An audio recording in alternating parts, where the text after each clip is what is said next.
fiber extraction. Bambu. Si Ma'am Julie naman, taga dito. Binito sa Lewen. Saging. Ma'am, Sa banana fiber naman po, sir, taga dito tayo. nung na-discover po yung banana fiber, sir, nakatulong po yun sa pag-aaral ko, sir. Then, malaking tulong din po yung DOST na nag-provide po ng machine po.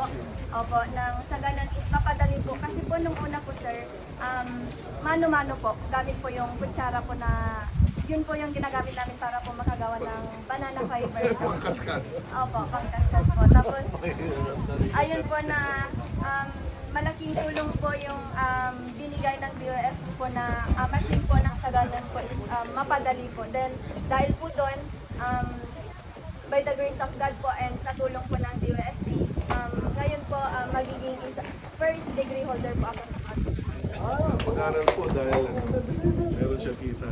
Si Ka Bernardo naman, siya ang cotton farmer na taga dito.